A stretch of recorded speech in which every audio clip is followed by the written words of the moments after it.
Hey everyone, Todd here with Paranomaly. Tonight's episode is all about the Kenneth Arnold UFO sighting. And what I really enjoyed about this one, folks, is that Kenneth Arnold didn't just claim that he's seen UFOs. He actually tried to debunk what he's seen, for himself. He didn't want to just come out and say, hey, we have UFOs, they're unidentified, and I know that's what they are because nothing else in the world could ever be like that. So what he did was he tried to debunk what he's seen, to prove or disprove. Now, to me, folks, that's an awesome way to do things, and I think that's why I like this story so much. Now, in 1947, he claimed that he's seen 9 unidentified flying objects. Now, he said that the speeds were estimated at about 1,200 miles an hour. Now, dig this, folks. Back in that time period, they had nothing that could even break the sound barrier, let alone go 1,200 miles an hour. So that is interesting. Yes, it is. Now, we could continue on with,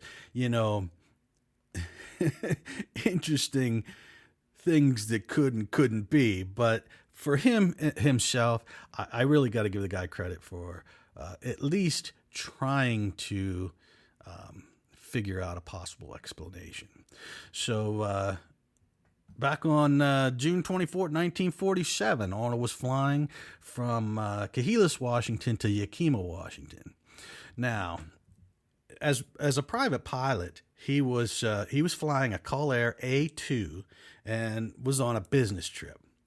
So what had happened is he had made a detour because he heard that there was a discovery of a U.S. Marine Corps C-46 transport plane that crashed near Mount Rainier. So he decided he was going to try to help look for the wreckage.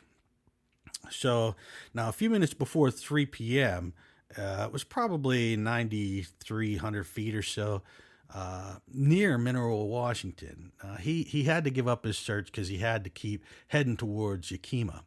Well, he saw a bright flashing light, similar to the sunlight reflecting from a mirror, he says, and afraid that he might be dangerously close to another aircraft, he scanned the skies around him. Now, all he could see was a DC-4, and this was about 15 miles away to his left. And about 30 seconds after seeing the first flash of light, Arnold said he saw a series of bright flashes in the distance off to his left, or north of Mount Rainier. And it was approximately 25 miles away. Now, he thought they might be reflections on his airplane's windows, but he did a few tests to find out if maybe that was the case or not. So what he did was he rocked his plane from side to side, took off his sunglasses, rolled down his windows, just to roll all that out. The reflections came from flying objects as he believed. So he couldn't find anything, a logical explanation. But he didn't keep to this. He actually kept going with the debunking. So, that right now he's like, oh, this is definitely a UFO of some sort. So he said that the reflections came from flying objects and they flew in a long chain. And for the moment, he considered that it might be a flock of geese, but he rolled it out because of altitude and this bright glint that it was giving off. And, obviously it was going too fast for geese. I don't think geese can fly 1,200 miles an hour, but you never know. With today's world and how things are going, it wouldn't surprise me. Now, he thought as well that it could be some kind of new jet. And, we know that the military has come out with some doozies that really, really confuse people. So, yeah, he was also, he was surprised that when he was trying to identify what he's seen as jets, well, he couldn't identify it. So there was no identifiable features. So now he said that they quickly approached Rainier and then passed in front, usually appearing dark in profile against the bright white snowfield covering Rainier. He said they occasionally still giving off that bright light flashes as they flipped around erratically. So we know these things were moving because they were definitely, moving around. Now, sometimes he said he could see them on edge and they seemed to be super thin and flat, and they were practically invisible. Now, according to Jerome Clark, Arnold described them as a series of objects with convex shapes, though he later revealed that one of the objects differed by being crescent-shaped. So that's interesting that one is like the lead and then the rest are, you know what I mean? So several years later, Arnold definitely likened their movement to saucers skipping on the water, but without exactly comparing their actual shapes to saucers. But, initial quotes from him do indeed have him comparing the shape to saucers, disc, pie pans, or half moon, or generally convex and thin. So you be the boss and the decision maker. Now, he used a Zuss cowling fastener as a gauge to compare the 9 objects to the distant DC-4. Now, that was pretty genius to use a cowling fastener to gauge because he knew how big that cowling fastener was. So he was able to try to figure out an estimated guess. So he wanted to see if the 9 objects to the distant DC-4 were comparable.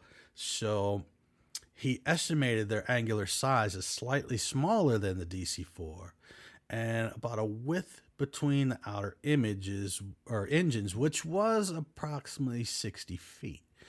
Now, Arnold also said he realized that the objects would have been quite large to see any detail at that distance, and later he compared notes with the United Airlines crew that had a similar sighting 10 days later. Now, place the absolute zero, I don't know what I'm talking about, folks. He placed the absolute size as large as a DC-4 airliner, or greater than 100 feet. Now, the Army Air Force analysis would later estimate 140 to 280 feet, based on analysis of human visual acuity. So there you have it. If we go by human visual acuity, like an estimated distance and other sighting details, we come up with 140 to 280 feet, which is huge. So now Arnold said that the objects were grouped together. Now, he had mentioned that before, too. He said that he's seen a string of 9 unidentified flying objects. So, the objects were grouped together, and Ted Bloucher writes in a diagonal step-down echelon formation, stretched out over a distance that he later circulated. He didn't circulate nothing, but he calculated it, though, to be 5 miles. Now, though they were moving on a more or less level horizontal plane, Arnold said the objects weaved from side to side. They darted through the valleys and around the smaller mountain peaks. They would occasionally flip or bank on their edges in unison, and they turned or maneuvered, causing almost blindingly bright or mirror-like flashes of light. Now, he had said that the encounter kind of gave him a weird feeling, but he suspected that what he's seen were test flights of new U.S. military aircraft. And what I like about his thing there with the military aircraft is he's still processing this as something logical. He still hasn't thrown it out there that this was definitely an unidentified flying objects, and it could be nothing more. It had to be alien craft. So now he said as the objects passed Mount Rainier, he turned his plane southward on a more or less parallel course. Now, he said it was at this point that he opened his side window and he began observing the objects unobstructed by any glass. that might have produced reflections. So again, he's still trying to debunk what he is seeing. Now, he said the objects did not appear and continued to move very rapidly southward, continuously moving forward of his position.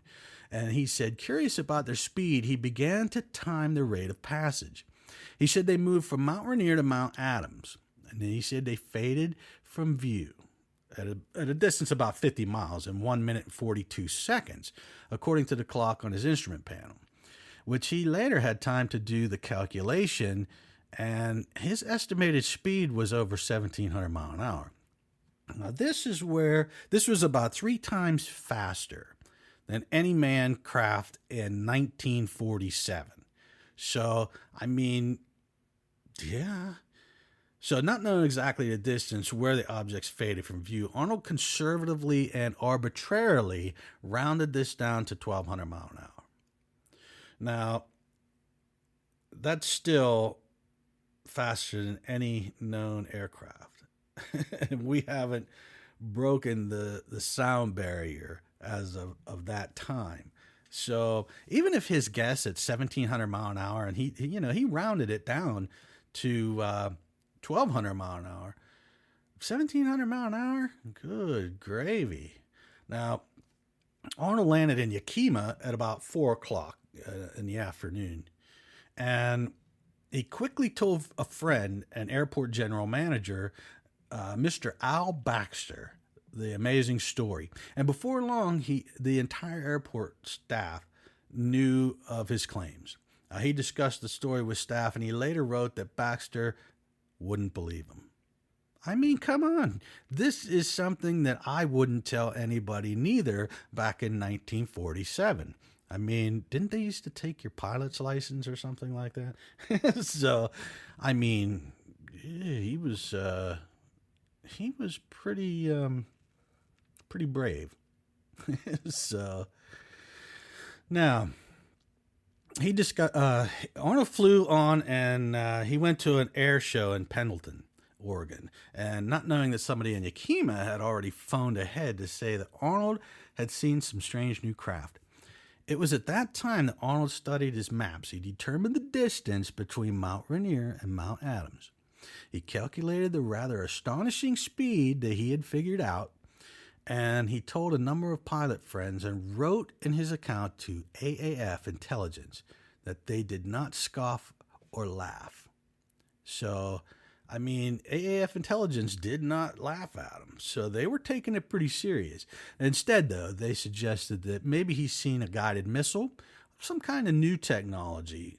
But although Arnold felt this explanation to be inadequate, he also wrote that some former Army pilots told him that they had been briefed before going into combat. He said that they might see objects of similar shape and design as he described, and assured him that he wasn't dreaming or going crazy. So that's interesting on its own right, because here you have, Army pilots telling him that, Now, Arnold wasn't interviewed by reporters until the next day, which would have been June 25th, when he went to the office of the East Oregonian in Pendleton. Now, any skepticism the reporters might have harbored evaporated when they interviewed Arnold at length. So, now, Mike Dash recorded this. Arnold had the makings of a reliable witness. He was a respected businessman and experienced pilot.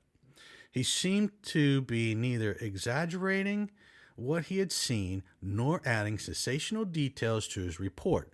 He also gave the impression of being a careful observer. Now, these details impressed the newspaper people who interviewed him and lent credibility to his report. Now, again, they are saying that he was a careful observer, which in my thinking, it's because he was using a scientific method to try to work this out. He then added, the whole thing's gotten out of hand, and he wanted to talk to someone from the FBI. So I mean, I get it. He was looking for answers, and the answers he was getting just wasn't good enough for him. Now, on July 7th, 1947, two stories come out where Arnold again was raising the topic of possible extraterrestrial origins. Now, both as his opinion and those who had written to him. In an Associated Press story, Arnold said he received quantities of fan mail eager to help solve the mystery, none of it calling him a screwball, like earlier doomsday preacher Arnold spoke of. Now, many of the writers place a religious interpretation on his sighting, but others, he said, suggested the discs were visitations from another planet. And, we can't confirm nor deny. So, but if we can only go off of your experiences. So what happens here, folks, is, you have an experience, you tell your friend tells another friend, and so on and so forth. And if they believe it, then it's going to continue to roll. That ball is going to keep rolling. It's going to get bigger, bigger, bigger.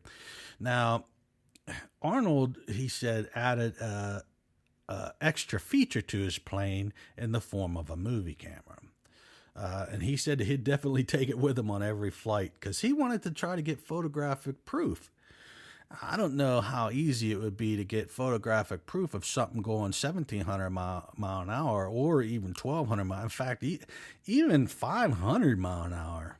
I mean, it would have to be going pretty slow. Now, in another story, Arnold was interviewed by the Chicago Times, and it said, Kenneth Lewis Arnold is not so certain that the strange contraptions are made on this planet. Arnold said he hoped the devices were really the work of the U.S. Army, but he told the Times in a phone conversation, if our government knows anything about these devices, the people should be told at once.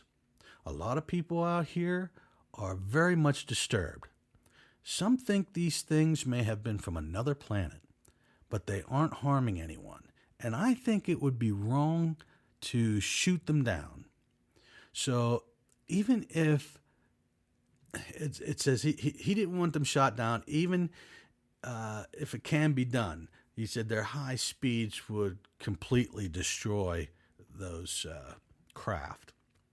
Now, Arnold, and pointing to the possibility of these discs being from another world, he said, regardless of their origin, they apparently were traveling to some reachable destination.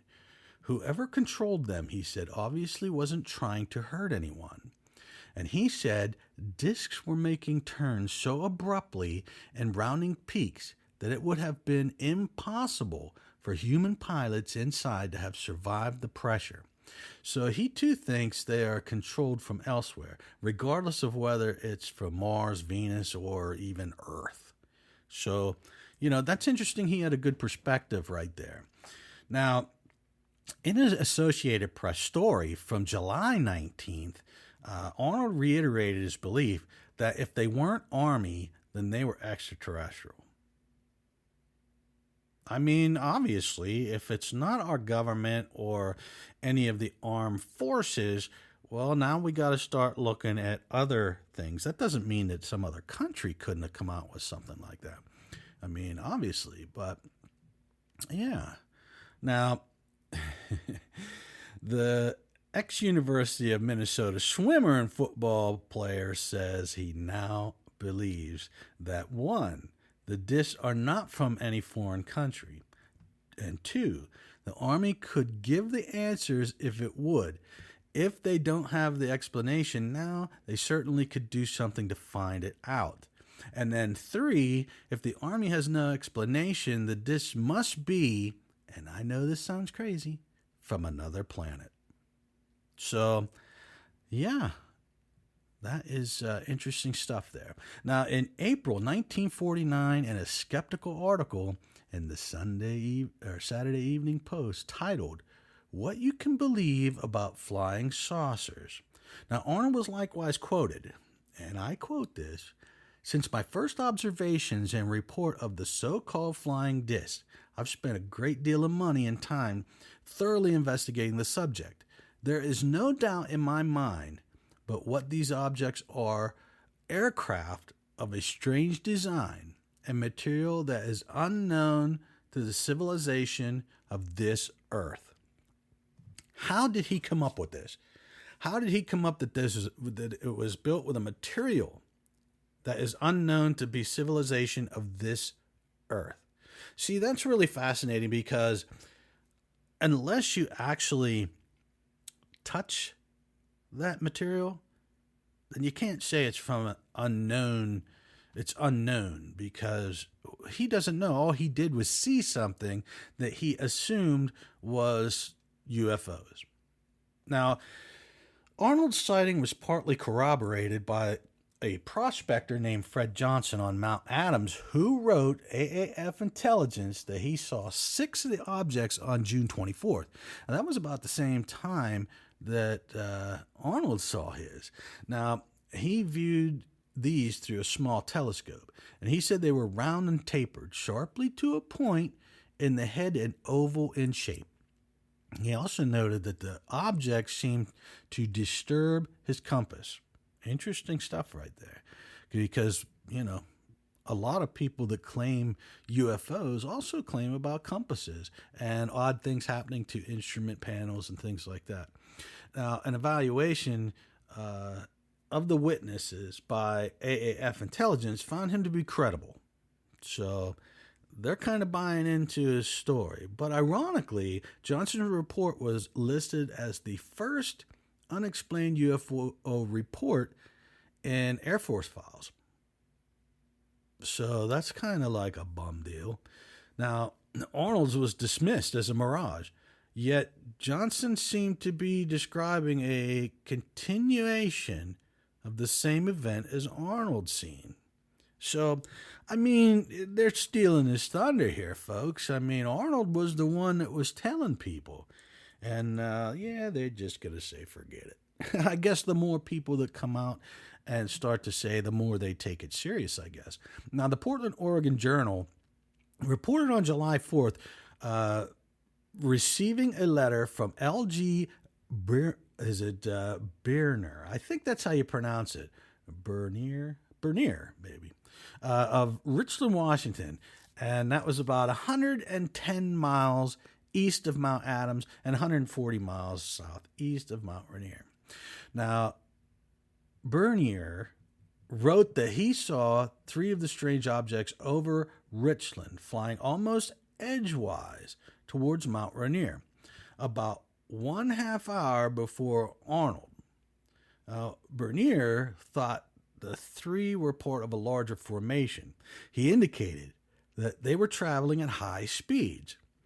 And he said, I have seen a P-38 appear seemingly on one horizon and then gone to the opposite horizon in no time at all. But these discs certainly were traveling faster than any P-38. Now, the maximum speed of a P-38 was about 440 miles an hour. And no doubt Mr. Arnold saw them just a few minutes or seconds later, according to their speed. The previous day, Bernier had also spoken to the local newspaper, the Richland, Washington Villager, and was among the first witnesses to suggest extraterrestrial origins. I believe it may be a visitor from another planet, he said. Now, about 60 miles west of Richland in Yakima, a woman named Ethel Wheelhouse likewise reported sighting several flying discs moving at fantastic speed at around the same time Arnold's sighting. And when military intelligence began investigating Arnold's sightings in early July, they found yet another witness from the area, a member of the Washington State Forest Service who had been on a fire watch at the tower in Diamond Gap, and that's about 20 miles south of Yakima. Now, he reported seeing flashes at about 3 p.m. and on the 24th over Mount Rainier, or exactly the same time Arnold's sighting was, that appeared to move in a straight line, similarly at 3 p.m. Now, Sidney Gallagher in Washington State, he reported seeing 9 shiny discs flash by the north. A Seattle newspaper also mentioned a woman near Tacoma who said she saw a chain of 9 bright objects flying at high speed near Mount Rainier. Unfortunately, this short news item wasn't precise as to time or date, but indicated it was around the same date as Arnold's sighting. However, a pilot of a DC-4 some 10 to 15 miles away north of Arnold en route to Seattle reported seeing nothing unusual. And this was the same time the DC-4 was seen by Arnold, which he used as a size comparison. So, I mean, how can you... I mean, if the DC-4 people didn't see it, but it really depends on where they are as well. So, I mean, I can't just say, well, if they didn't see it, then, but yeah, it's possible that they didn't see it neither. Now, other Seattle area newspapers also reported other sightings of flashing, rapidly moving unknown objects on the same day, but not the same time as Arnold's sightings. Now, most of these sightings were over Seattle or west of Seattle in the town of Bremerton, either that morning or at night. Altogether, there were at least 16 other reported UFO sightings the same day as Arnold's in the Washington state area. Now, the primary corroborative sighting, however, occurred 10 days later, which was July 4th, when a United Airlines crew over Idaho, en route to Seattle, also spotted 5 to 9 disc-like objects that paced their plane for 10 to 15 minutes before suddenly disappearing. Very, very, very interesting. And, this is all within, a week or so, from the time Arnold seen his, clear up until, people still seeing this stuff. Now, Arnold's account was first featured in a few late newspaper editions on June 25th, appeared in numerous U.S. and Canadian papers, and a couple of, overseas papers, some foreign papers. Now, on June 26th and thereafter, often on the front page, without exception, according to Blotcher, that Arnold's story was initially related with a serious, even-handed tone. Now, the first reporters to interview Arnold were Nolan Skiff and Bill Bequette of the East Oregonian in Pendleton. That was on June 25th. And the first story on the Arnold sighting, written by Bequette, appeared in the newspaper the same day. Now, starting June 26th and June 27th, newspapers first began using the term flying saucers and flying discs to describe the sighted objects. Thus, the Arnold sighting is credited with giving rise of the popular term. The actual origin of the term is somewhat controversial and complicated. Now, Jerome Clark cites a 1970 study by Herbert Strenz, who reviewed U.S. newspaper accounts of the Arnold UFO sighting, and concluded that the term was probably due to an editor or headline writer. The body of early Arnold news stories did not use the term flying saucer or flying disc. However, earlier stories did in fact credit Arnold with using such terms as saucer, disc, and pie pan in describing the shape. So that in its own is interesting. That, he could have coined the word flying saucer, flying disc. Who knows? Now, Bequette, Arnold told Bill Bequette that they flew erratic. Now, like a saucer, if you skipped across the water, Arnold felt that he had been misquoted since the description referred to the object's motion rather than their shape. Now, Bequette has often been credited with first using flying saucer and supposedly misquoting Arnold, but the term does not appear to be in Bequette's early articles. Instead, his first article on June 25th says only, he said he saw slightly 9 saucer-like aircrafts flying in formation. Now, the weeks that followed Arnold's June 1947 story. At least several hundred reported of similar sightings flooded across the U.S. and around the world, most of which describe saucer-shaped objects.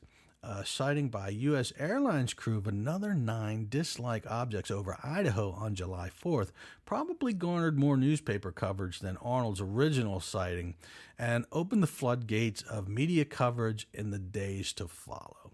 Now, I believe, back in that time period, like the 40s, and there was a surge of like sci-fi type of stuff going on. So, I mean, if you see somebody's illustration of a UFO from back in the 40s and the 50s, it's kind of, how do I want to say it? It's kind of pie pan shaped. You have all these flying discs. So, and every one of them's like that. Now, Blocher collected reports of 853 flying discs sighted that year from 140 newspapers from Canada. Interesting. He got them from Washington, D.C. and every U.S. state save Montana. This was more UFO reports for 1947 than most researchers ever suspected. Some of these stories were poorly documented, or, they were kind of missing information, fragmented. But Blocher argued that about 250 or more detailed reports, such as those made by pilots or scientists, multiple eyewitnesses, or backed by photos, made a persuasive case for a genuine mystery. Now, adding intrigue to Arnold's story, the U.S. military denied having any planes at all in the area of Mount Rainier at the time of this sighting. Likewise, on July 6th, speculation arose in newspaper articles that objects being sighted were due to either the flying wing or flying flapjack, a disc-shaped aircraft, both experimental planes under development by the United States military at the time. The military repeated that neither aircraft could account for the sightings, which is also born out of historical records. So, very interesting. Now, the most famous UFO event during that period was the Roswell incident. Now, we all know Roswell. Now, the alleged military recovered a crash-flying disc, the story of which broke on July 8, 1947. To calm rising public concerns, and trust me, there was some public concerns with the Roswell incident. This and other cases were debunked by the military in succeeding days as mistaken sightings of weather balloons. And we all know that the United States military loves to use the words weather balloons. But it's funny, they were weather balloons, but yet they were threatening people that owned farms and stuff that if they had any of that material or pieces of it, they would be in some serious trouble. Now, just before the Roswell story came out, the Army Air Forces in Washington issued a press statement saying they had the matter under investigation and had decided the flying discs definitely were not secret weapons designed by some foreign powers, new type of Army rockets or spaceships. Now, the first investigation of Arnold's claim, it came from Lieutenant Frank Brown and Captain William Davidson of Hamilton Field in California, who interviewed Arnold on July 12th. Now, Arnold also submitted a written report at the time regarding the reliability of Arnold's sighting, and they concluded, and I quote, "It is the present opinion of the interviewer that Mr. Arnold actually saw what he stated he saw. It is difficult to believe that a man of his character and apparent integrity would state that he saw objects and write up a report to the extent that he did if he did not see them." Interesting. Now, despite this, the Army Air Force's formal public conclusion was that Arnold had seen a mirage. Of course he did. It was either a weather balloon or a mirage, of course. They don't know what it is. So to them, it really is an unidentified flying object because they can't identify it because they don't know what it is. They didn't see it. Now, so, in addition, on July 9th, AAF Intelligence, with the help of the FBI, secretly began an investigation of the best sightings, mostly from pilots and military personnel. Arnold's sighting, as well as that of the United Airlines crew, were included in the list of best sightings. 3 weeks later, they came to the conclusion that the saucer reports were not imaginary or adequately explained by natural phenomena. Something real was flying around, and this laid the groundwork for another intelligence estimate in September of 1947 by General Nathan Twining, commanding officer of the Air Material Command, which likewise concluded the saucers were real and urged a formal investigation by multiple government agencies.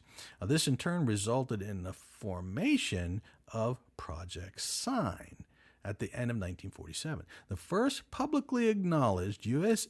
Air Force UFO investigation. Project Sign eventually evolved into Project Grudge, and then better known as Project Blue Book. So I believe that most of us are familiar with the Project Blue Book. Now, the personnel of the U.S. Air Force's Project Sign, 1947 to 1949, also later studied Arnold's story, according to Major Edward J. Ruppelt. I believe that's how you say it. Don't beat me up over it, folks. Now, I found that there was, this is a quote here. I found that there was a lot of speculation on this report. Two factions joined up behind two lines of reasoning. One side said that Arnold had seen plain, everyday jet airplanes flying in formation. The other side didn't buy this idea at all. They based their arguments on the fact that Arnold knew where the objects were when he timed them. So, he was trying to eliminate the possibilities. Now, there was an old theory that maybe Arnold had seen wind whipping snow, which, if you live someplace up north, you have seen the snow kind of whip off of the mountains. Now, I've never seen anything that looked like, UFOs as the snow in the wind. God, who knows? I mean, I don't know. What do I know?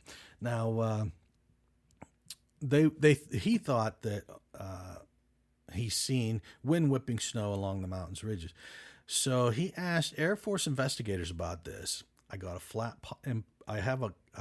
flat impossible. So if I could spit that out, folks, I'd be doing good. I hope I'm not confusing y'all.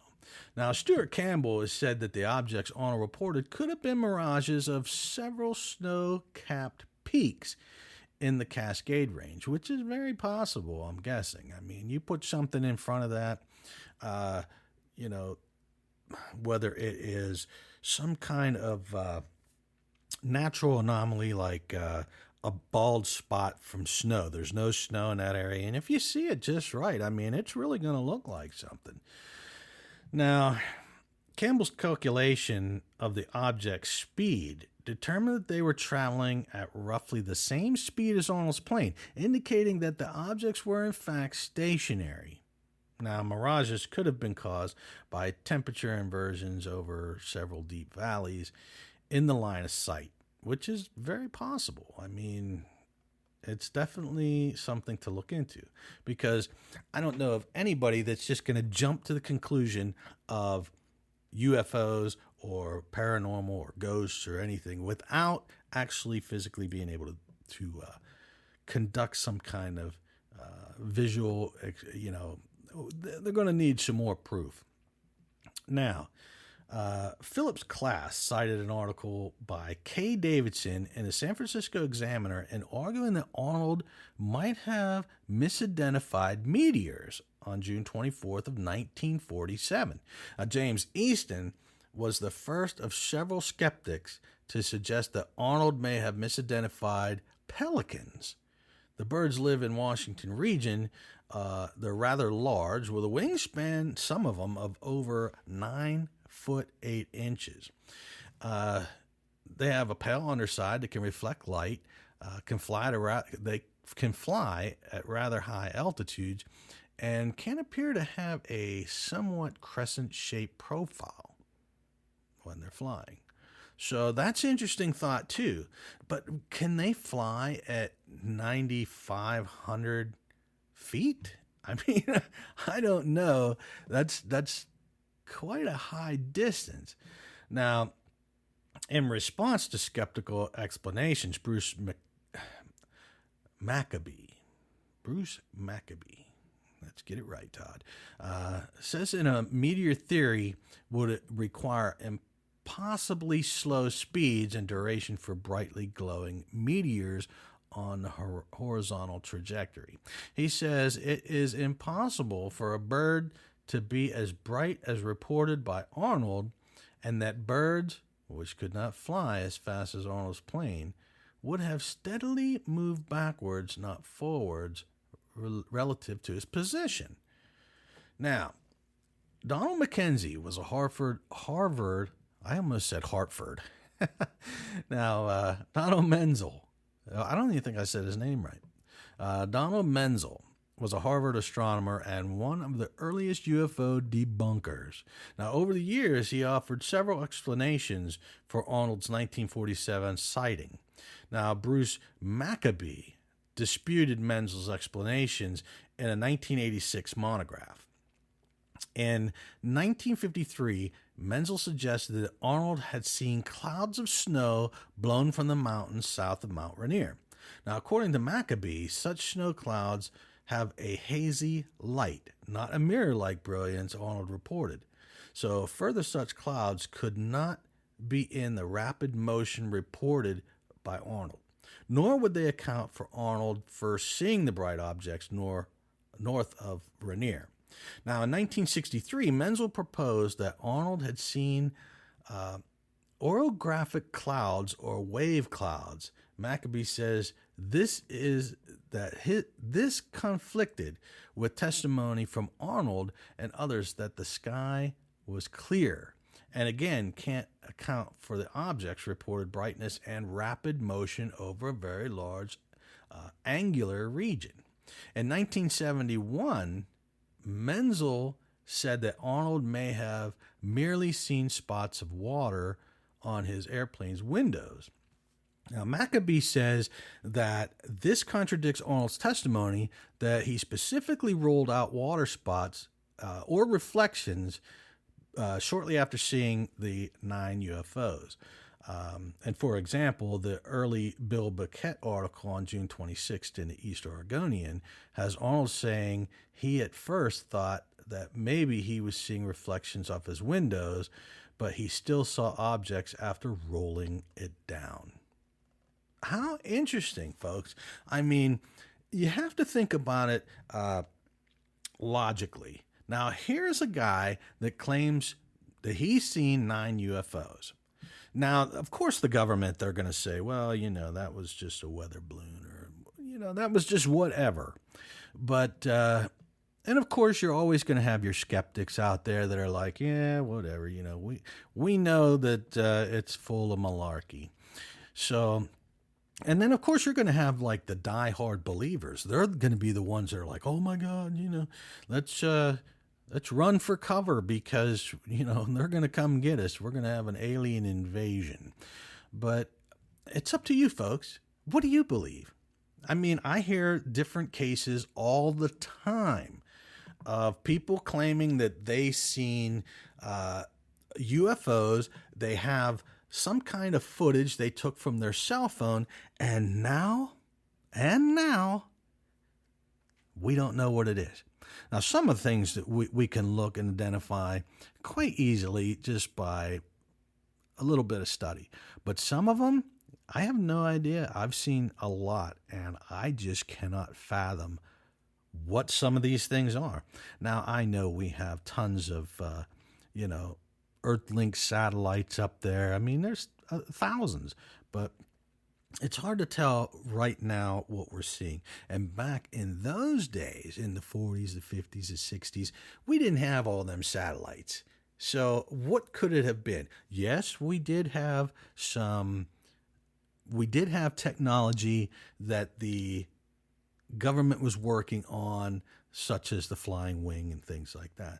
Things that would, if we would see it, we would definitely say that it was something top secret, and it could have been. And the government was claiming that it was weather balloons or what have you, because of course they can't say, oh yeah, we had 9 top secret craft out there flying around. So they're not going to say that. So, but folks, it was awesome talking to you tonight. And I'll tell you what, it's up to you, folks. You believe whatever it is you believe. If you don't believe, then don't believe it. If you believe it, then believe it. If you are, I don't want to say skeptical, because, skeptics are good to have around, because, they're going to question everything. And that's a good thing. Having somebody with a scientific mind is definitely good, but it's always good to have an open imagination as well. And not just an open imagination, but it's good to have to be open-minded, where once you get out of all the possibilities of what's logic, then you can move into what's not logic. So I love that kind of thing. And we all know that you can't prove the paranormal 100%. So you're always going to have that 1% where you're going to be scratching your head going, this could possibly be something. But as it's really classified, a UFO, which is unidentified, that's exactly what we will have. So we have to go by one's experience. And, not everyone's experience is credible. So you need to, just because they wear a suit doesn't mean they're credible. We all know that by some of the leaders of this country. But yes, thank you very much, everyone, for joining in with us. Hit the like button, the subscribe button, that little bell thing, and keep listening, okay, folks? This will be all over the place. All right, I want to thank you so much, and I hope everyone has a wonderful evening or day or whenever it is you're listening to this. All right, thank you, everybody. Have a good one.